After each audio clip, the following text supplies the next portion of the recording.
Stop.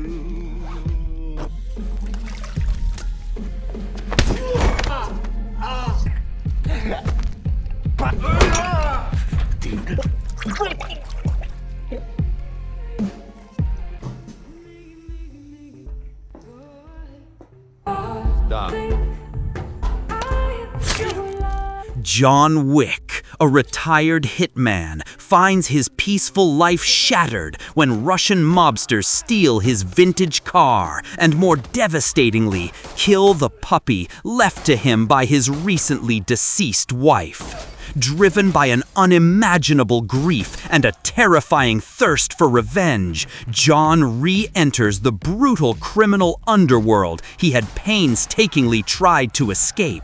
He unleashes a legendary, meticulously choreographed wrath upon those who wronged him, reminding everyone why he was once the most feared assassin, known as the Baba Yaga.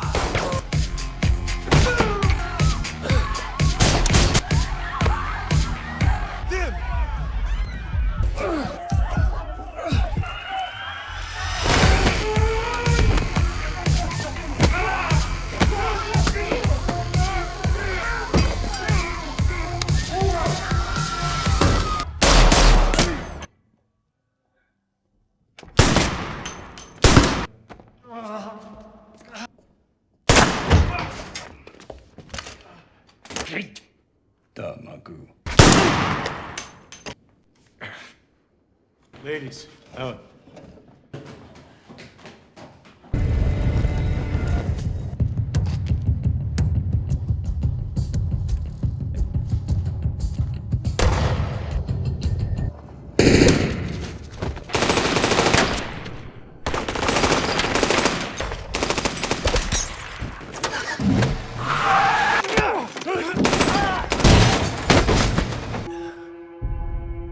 And I'm back. So you sign in!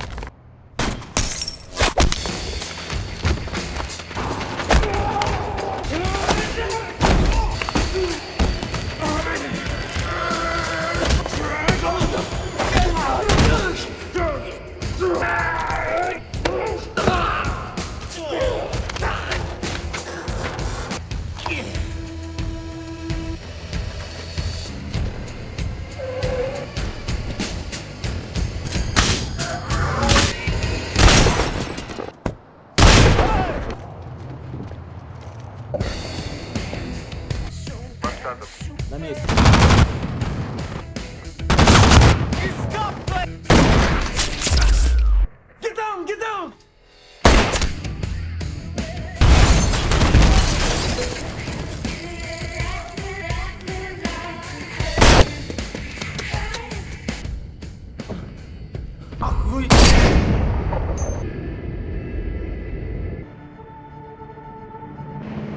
You got my cigarette? Yeah.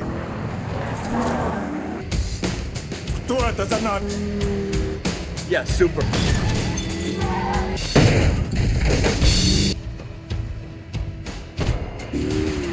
A good one. Who's got a go?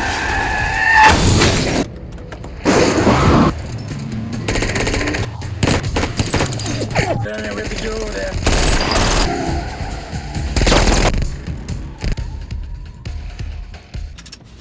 Russian cocksucker.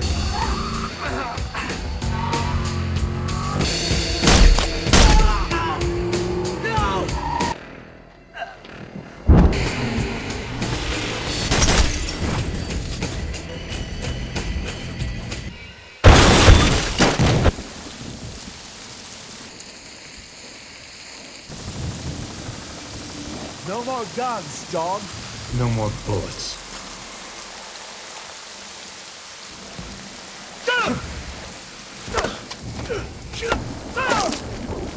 What happened, John?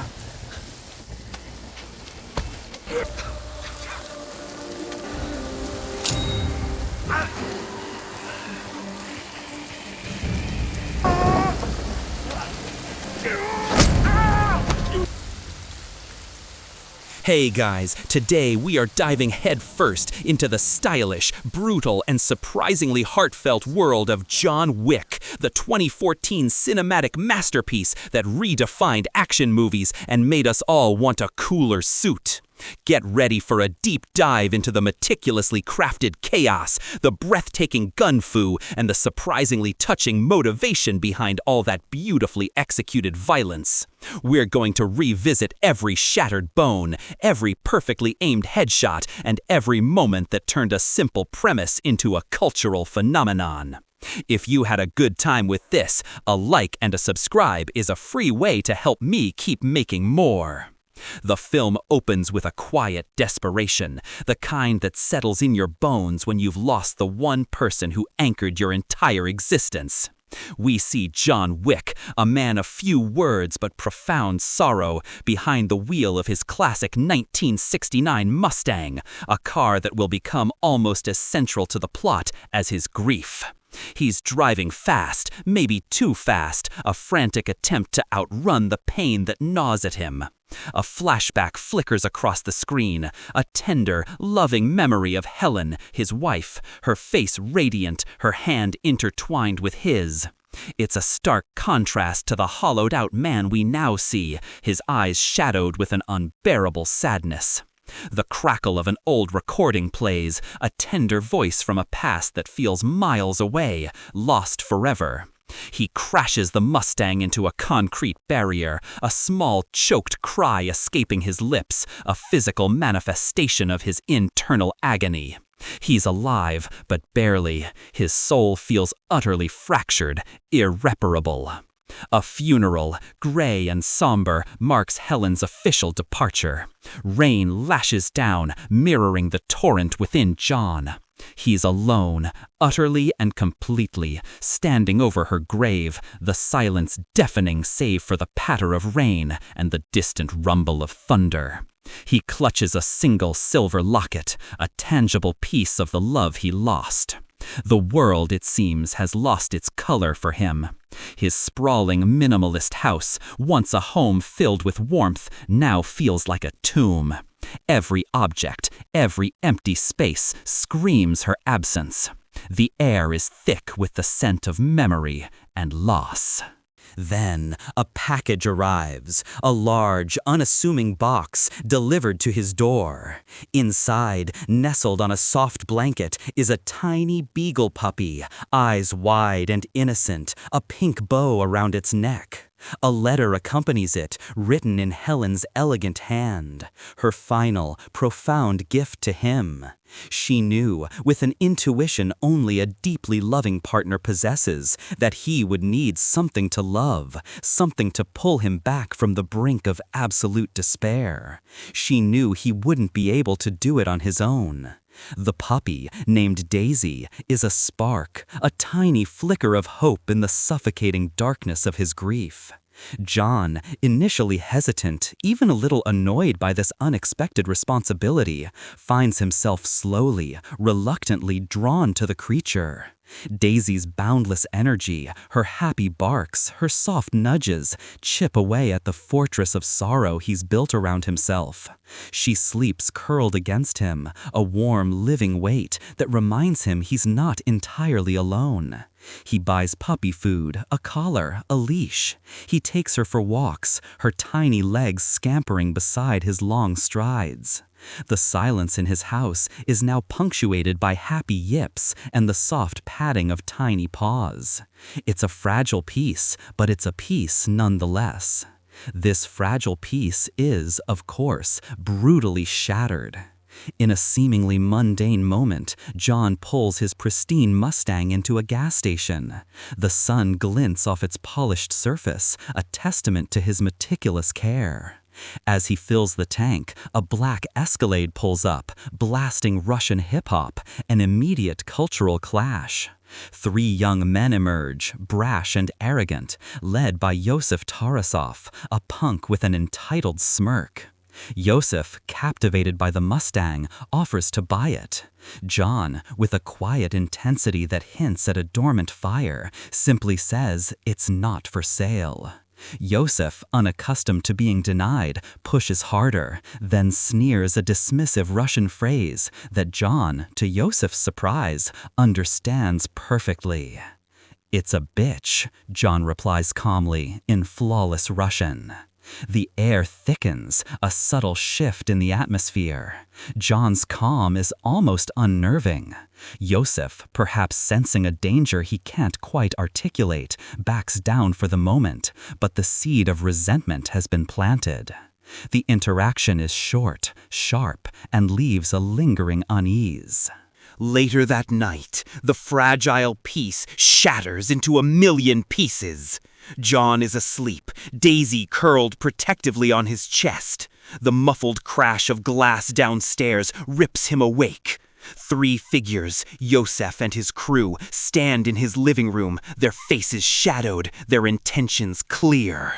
Before John can fully react, a heavy fist connects with his jaw, sending him sprawling. He fights back, a retired man, but the instincts are still there, deep within. He lands a few solid blows, the dull thud of fist on flesh echoing through the quiet house, but he's overwhelmed by the numbers, by the surprise. They beat him, brutally, systematically. The crack of bone, the sickening crunch of impact. He falls, helpless. Yosef, with a casual cruelty, spots Daisy, barking frantically, trying to protect her human. With a chilling indifference, Yosef picks up the puppy, examines her, and then, with a horrifying snap, breaks her tiny neck. The whimpers cease.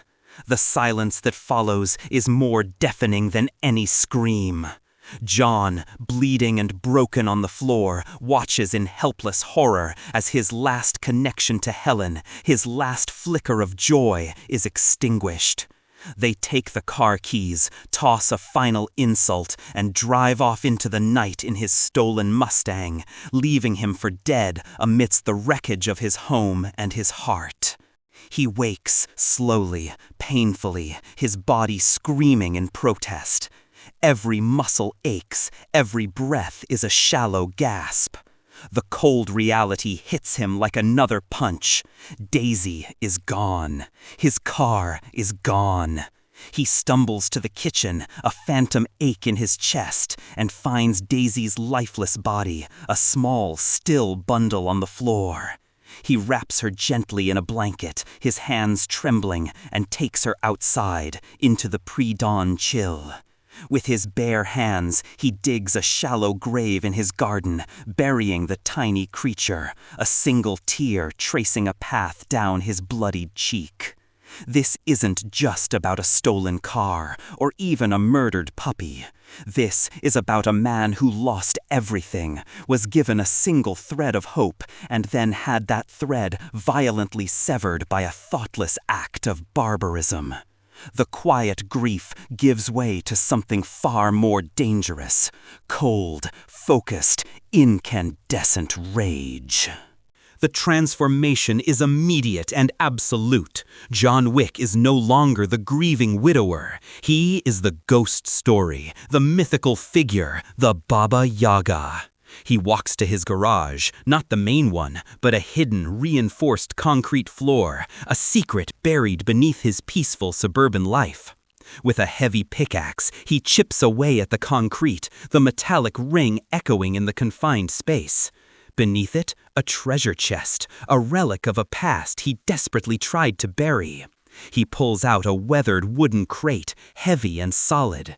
Inside, neatly organized and gleaming under the dim light, are his tools. Handguns, meticulously cleaned and oiled. Shotguns, their barrels glinting with a predatory sheen. Knives, their edges wickedly sharp.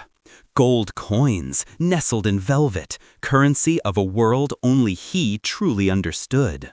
Watches, beautiful and expensive, symbols of a life of precision and deadly timing.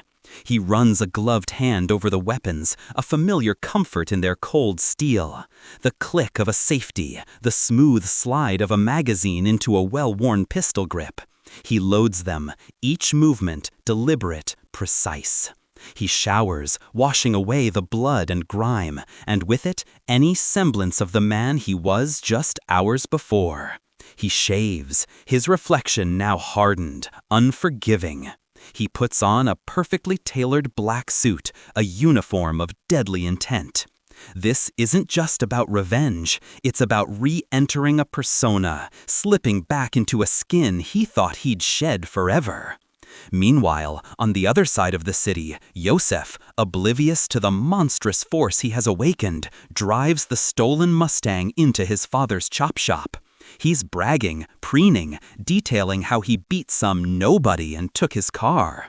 Viggo Tarasov, the imposing, world-weary head of the Russian mafia, watches his son with a mixture of exasperation and weary resignation. He recognizes the car immediately. His face drains of color, a cold dread seeping into his bones. He knows that car. He knows the man who owns that car. The mechanic, noticing Viggo's sudden pallor, makes a casual remark about the bullet holes on the dashboard, a detail Yosef had overlooked. Viggo, his voice a low growl of pure terror, asks who the car belongs to. Yosef, still oblivious, blusters, some nobody. Viggo cuts him off, his voice rising in an almost desperate crescendo. That nobody is John Wick. The name hangs in the air like a death knell. The panic in Viggo's eyes is palpable. He grabs his son, shakes him, his voice laced with absolute terror. "John Wick is the man you send to kill the boogeyman," he screams, the words painting a vivid, terrifying picture of John's legendary past. He explains, in frantic, hushed tones, John's history. John Wick, the most efficient, most feared assassin the underworld had ever known. The man who, with a single pencil, once killed 3 men in a bar. The man who, single-handedly, built Viggo's entire organization, taking out every rival, every obstacle, every competitor. Viggo owes John his empire, his life, his power. And now, Yosef, his idiotic son, has killed John's dog, stolen his car, and effectively pulled the pin on a human hand grenade.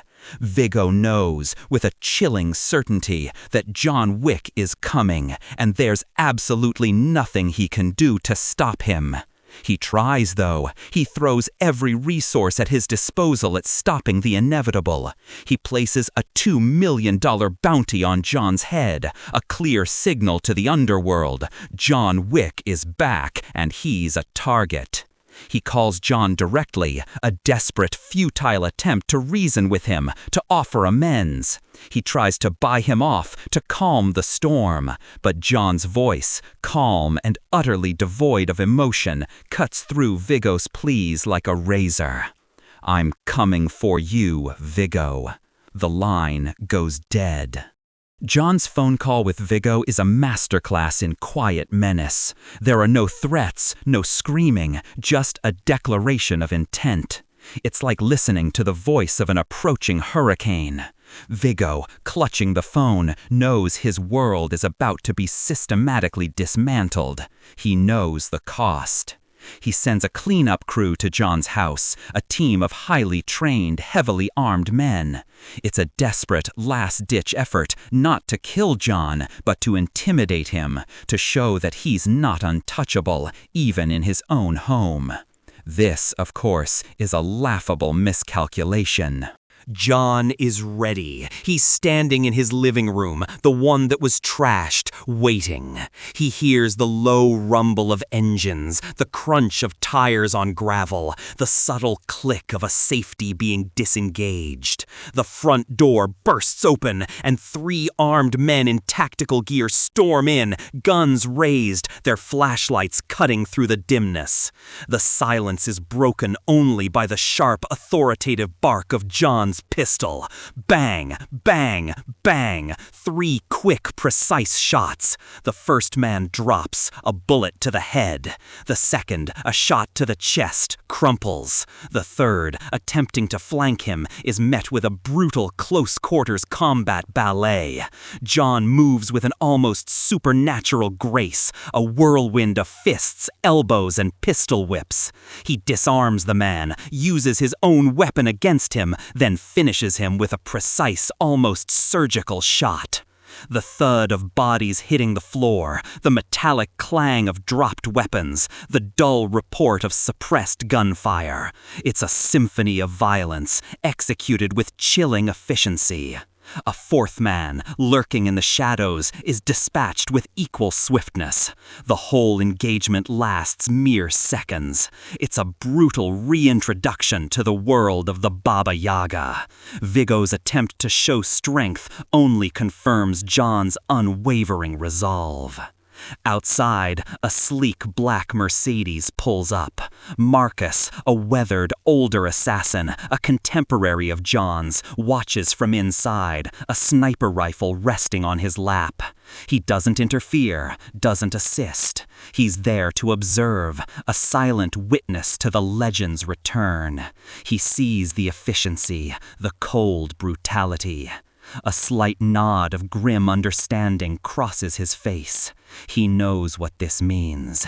He knows John is truly back. John needs information. He knows the Tarasov operation runs out of a club called the Red Circle, a pulsating den of vice and violence. He drives his spare car, a black Charger, through the neon-drenched streets, the city lights reflecting off his grim face.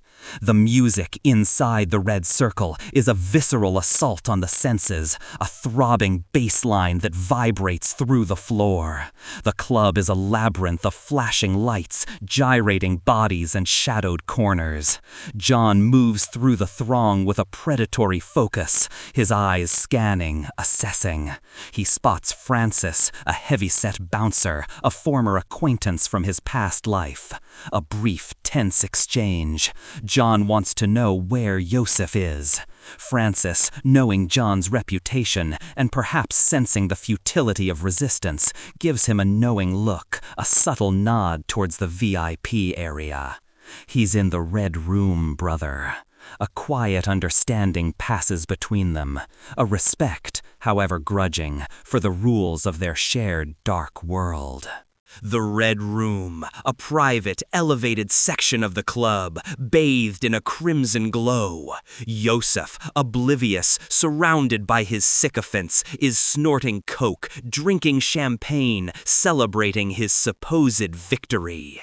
John approaches, a phantom in the shadows, his presence radiating an almost tangible menace. The first indication that something is wrong is when the music seems to falter, the crowd's energy shifts, an almost imperceptible ripple of unease. Then John makes his move. It's not a subtle approach, it's a direct, almost surgical strike. The fight that erupts in the Red Circle is legendary, a ballet of brutality and precision. John moves through the club like a force of nature, a one-man army. The crack of his pistol, often suppressed, is a staccato rhythm against the pounding techno music. He engages multiple opponents simultaneously, using gun fu, a seamless blend of close-quarters combat and pistol work. He shoots, reloads, punches, kicks, and then shoots again, all in one fluid motion. A Russian thug lunges at him, a knife glinting. John ducks, delivers a brutal elbow to the chin, then a quick double tap to the chest and head. Another tries to grapple him from behind. John twists, slams the man's head into a wall, and then dispatches him with a swift, silent bullet. The screams of clubgoers mingle with the sharp reports of gunfire. The smell of sweat, alcohol, and gunpowder fills the air. It's exhilarating and terrifying all at once. John's movements are economical, every action serving a deadly purpose. He knows the layout of the club, every nook and cranny. He uses the environment to his advantage, slamming heads into tables, throwing bodies over railings. He shoots out security cameras with casual precision. It's not just a fight, it's a statement. He corners Yosef in a back room, a brief, tense moment of triumph. But Yosef, resourceful and desperate, manages to escape through a hidden tunnel, triggering an alarm. John, however, is not easily deterred. He's close. He's so close. He pursues Yosef into the bathhouse, a steaming, chaotic environment where visibility is low and every shadow can conceal a threat. The fight continues amidst the swirling steam, the sounds of punches landing with a sickening thud, the splash of bodies in the water. John, wounded but relentless, takes out Kirill, one of Viggo's lieutenants, in a brutal hand-to-hand struggle. The crunch of bones, the strained grunts, the metallic clang of a pipe hitting flesh. John emerges victorious, but Yosef is once again gone, having slipped away in the confusion. John's determination only hardens. The cat-and-mouse game has begun, and John is definitively the cat. After the chaos of the club, John finds a moment of respite, a brief pause in the relentless pursuit at the Continental Hotel. This isn't just any hotel, it's a sanctuary, a neutral ground for the underworld's elite. Its rules are absolute, its currency unique. Winston, the impeccably dressed and supremely authoritative manager, greets John with a knowing glance, a quiet acknowledgement of the legend's return. Winston is a man who exudes calm authority, his voice a low, gravelly rumble that commands respect without needing to shout. He understands John's pain, having been part of that world for so long. The Continental's main rule: no business may be conducted on Continental ground. This means no killing, no fighting, no messy assassinations. It's a place for assassins to recover, to plan, to exist briefly without the threat of a bullet in the back. John checks in, exchanging one of his gold coins, the unique currency of this secretive world, for a room.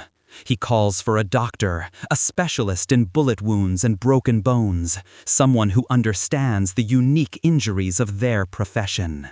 The Continental is a fascinating glimpse into the world-building of John Wick. It's not just a hotel, it's a sophisticated network, a quiet hub for the otherwise chaotic underworld. There's a particular beauty in its formality and strict adherence to rules, a stark contrast to the savagery outside its doors. We meet Sharon, the stoic concierge, who treats John with a mixture of deference and familiarity. Everyone here knows John Wick, and they all understand the gravity of his return. They understand the storm that is brewing. As John recuperates, he uses the hotel's resources to track Yosef. He learns that Yosef is holed up in his father's safe house, a heavily fortified compound that Viggo believes to be impenetrable. Viggo, meanwhile, makes another desperate attempt to reason with John, to talk him down. He calls John's room, his voice tinged with a blend of fear and exasperation. "John, please, this is madness. Yosef is my son." John's response is a chilling, quiet affirmation of his resolve. "He killed my dog." The simplicity of the statement belies the depth of his fury. There's no negotiation to be had. Viggo, recognizing the futility, escalates his efforts. He puts out a higher bounty on John's head, $3 million, and calls upon a network of assassins, old acquaintances of John's, to stop him. One of these assassins is Miss Perkins, a sleek, deadly woman with a penchant for designer clothes and brutal efficiency. She's cunning and ruthless, but also impulsive. She sees the bounty as a quick payday, a chance to prove herself against the legendary Baba Yaga. John, after his brief stay at the Continental, makes his move on Viggo's actual house, not just a chop shop. This is a grand, almost church-like building, a fortress that also doubles as Viggo's money laundering operation. John infiltrates it with surgical precision. He finds Kirill, the large henchman he fought in the bathhouse, guarding the main vault. The ensuing fight is intense, brutal. John, despite his lingering injuries, moves with a fluid grace, blending speed and power. He takes Kirill down, subduing him with a chokehold, extracting information with quiet menace. The sounds are visceral, the crack of a fist, the grunt of pain, the muffled thud of a body against the stone floor. John learns where Viggo is hiding his most valuable assets, not just money, but documents, information, leverage. The ensuing fight is supreme and strategic brilliance. John doesn't just steal Viggo's money, he burns it.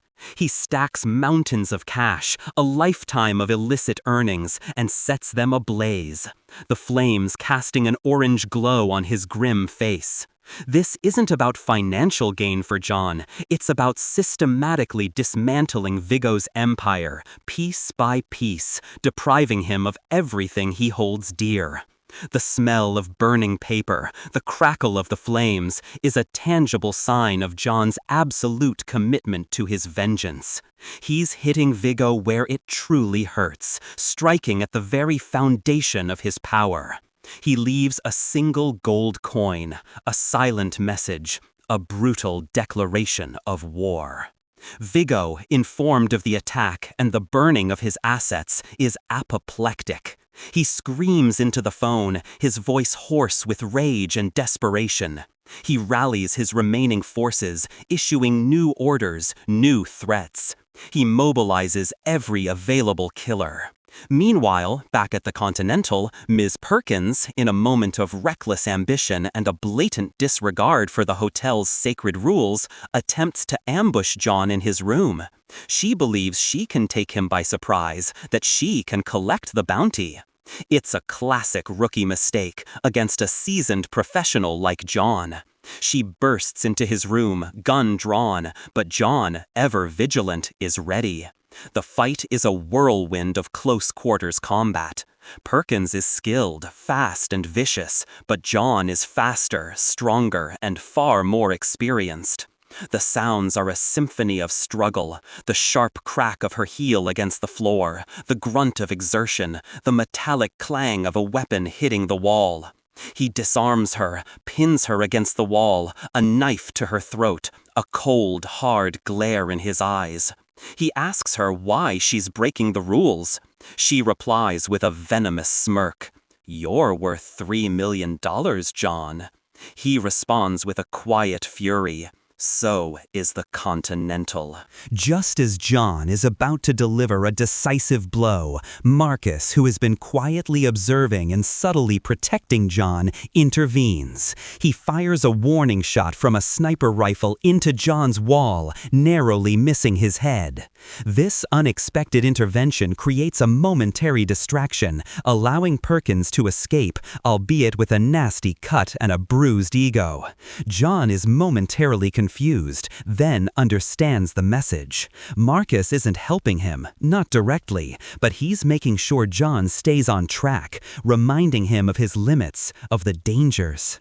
It's a subtle, almost paternal form of guidance from an old friend. This scene beautifully illustrates the complex network of relationships and unspoken codes within this underworld. Marcus, despite the bounty, still respects John, still feels a sense of loyalty to the man he once worked alongside. The next phase of John's hunt for Yosef takes him to a bustling shipping yard, a sprawling industrial maze of towering containers and winding roads.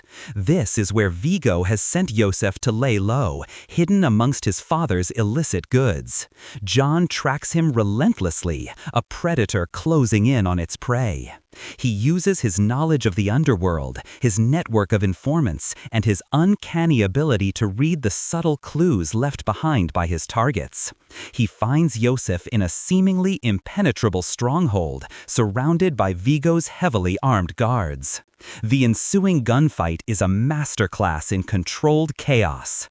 John moves through the containers and warehouses like a phantom, his movements economical, deadly precise. The clang of bullets ricocheting off metal, the shouts of the guards, the methodical reports of John's pistol. It all paints a vivid picture of a man utterly focused on his objective.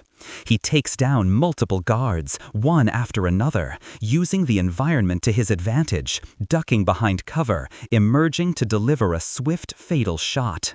He runs low on ammo, drops a clip, switches to a new weapon without missing a beat, a seamless continuation of the dance of death. He finally corners Yosef. This time, there's no escape.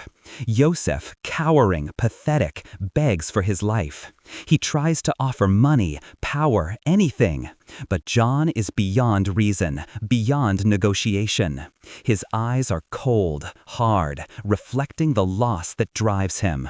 He delivers a chillingly simple monologue, explaining the profound impact of Yosef's thoughtless actions. "It wasn't just a dog," John says, his voice a low growl.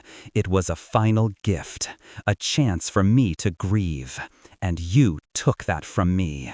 With a single brutal gunshot to the head, John silences Yosef forever. The sound is sharp, definitive. The air hangs heavy with the finality of it. Revenge, at last, is complete. The stolen Mustang, the catalyst for this entire bloody saga, is also recovered. It's battered, certainly, but it's back in its rightful hands. However, John's quest is far from over. Vigo, heartbroken and furious over the death of his son, dedicates himself entirely to ending John. He views John as a personal affront, a direct challenge to his authority, and the slayer of his bloodline. He learns of Marcus's subtle assistance to John, specifically the warning shot during the Perkins encounter. This revelation enrages Vigo even further.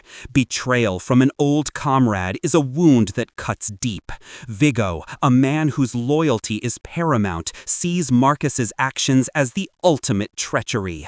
Vigo sends his men to Marcus's house. The attack is swift and brutal. Marcus, caught off guard, a man who thought himself safe due to his age and reputation, puts up a valiant fight, but he's outnumbered and overwhelmed.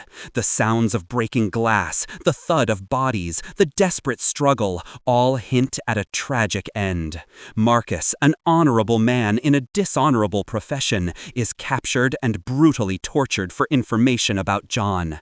Vigo, consumed by grief and rage, executes Marcus personally, a cold, calculated act of revenge for the perceived betrayal. The crack of the gunshot is heard. The death of Marcus isn't just a loss for John, it's a profound statement by Vigo, a declaration that all bets are off.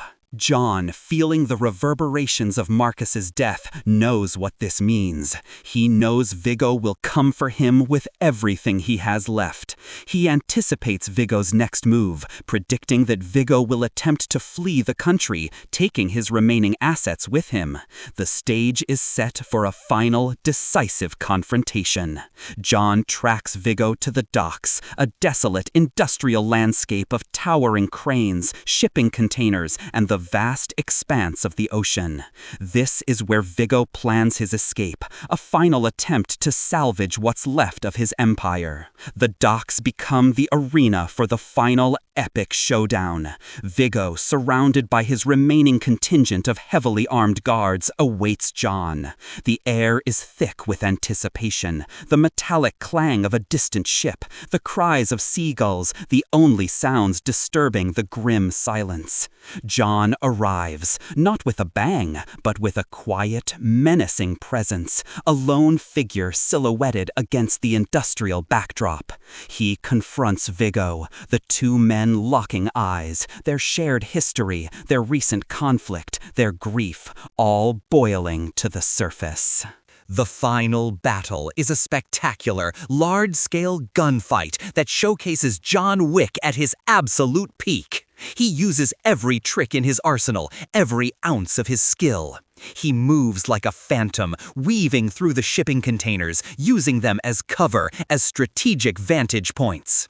The rhythmic, almost musical crackle of automatic gunfire erupts, intercut with the precise, deadly reports of John's pistols. Explosions erupt as fuel tanks or stacked barrels catch fire, sending plumes of black smoke and showers of sparks into the night sky, creating a hellish, chaotic landscape. The visual spectacle is immense, the scale of the destruction vast. John engages multiple opponents simultaneously, employing his signature gun fu, reloading mid-action, transitioning seamlessly between firearms and brutal hand-to-hand combat. He uses a shotgun to clear rooms, a pistol for precise headshots, and his bare hands to break bones and incapacitate those who get too close. The sounds are deafening, the percussive thud of bodies hitting steel, the metallic clang of dropped weapons, the desperate shouts of Viggo's men as they fall one by one. John finally corners Viggo, but Viggo, a desperate man, is not without his own fight. He pulls a knife, a stark contrast to John's firearms, and lunges. The fight is raw, brutal, stripped of the elegance of John's earlier encounters. It's a messy, visceral brawl, fueled by pure adrenaline and decades of simmering animosity. They grapple, rolling on the ground, exchanging vicious blows. John takes a few hits, but his resolve is unbroken. He disarms Viggo, using the older man's own weapon against him. Viggo makes one last desperate attempt to reason, to appeal to John's past, to his old loyalties. "We were friends, John," he gasps, bloodied and defeated. John, his voice devoid of emotion, delivers the final, chilling verdict.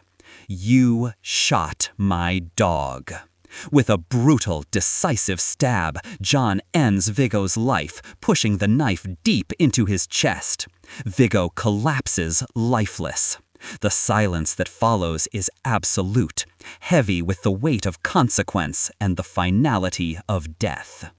With Viggo dead, the immediate threat is gone, but John's journey isn't quite finished. He finds himself in a dog shelter, a place of quiet, hopeful barks and gentle whines. He's looking for something, a replacement perhaps, a new companion to fill the void Daisy left. He spots a pit bull, scarred and withdrawn, scheduled to be euthanized. A dog that, much like John, has seen its share of pain and violence. A creature in need of a second chance. He breaks the dog out of its kennel, a subtle act of defiance. A quiet rescue. The dog, hesitant at first, slowly begins to trust him, its eyes reflecting a similar weary understanding. He takes the pit bull to a veterinary clinic, a place of healing and care, a stark contrast to the brutality he's just left. He patches up his own wounds, the doctor working quietly, methodically, used to the unique clientele of the underworld. The new dog, nameless for now, sits patiently beside him, a silent, comforting presence. John, still bruised and battered, sits in the quiet recovery room, the weight of his journey etched onto his face. He's not entirely healed, not entirely free of the grief, but he has a companion, a new purpose, a tiny spark of hope. He names the dog Buddy, a simple, unassuming name for a new beginning.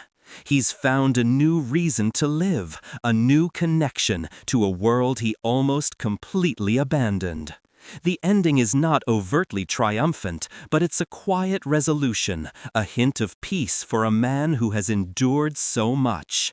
It's a poignant note that reminds us that even after all the bone-breaking, the bullet-riddled chaos, the true heart of the story remains in John's enduring capacity for love and connection, even if it comes wrapped in the brutal package of a relentless assassin. After witnessing John's relentless journey, we're reminded of the profound depths of grief and the fierce power of love. His story isn't just about vengeance, it's a stark exploration of identity, of what happens when the past you buried resurfaces, demanding its due. It speaks to the universal struggle of finding peace after loss and the unbreakable will to protect what little remains sacred in a world determined to take it all. John Wick's tale inspires us to consider the quiet strength found in suffering and the extraordinary lengths one will go to reclaim a semblance of self, even amidst overwhelming odds, in a world where every action echoes with consequence.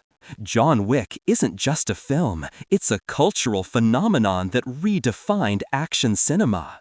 Its sleek style, incredible choreography, and surprisingly emotional core set a new standard. It showcases how a simple premise, executed with precision and passion, can create an iconic character and a legendary world. What do you think truly drives John? The desire for revenge or the need to simply feel something again?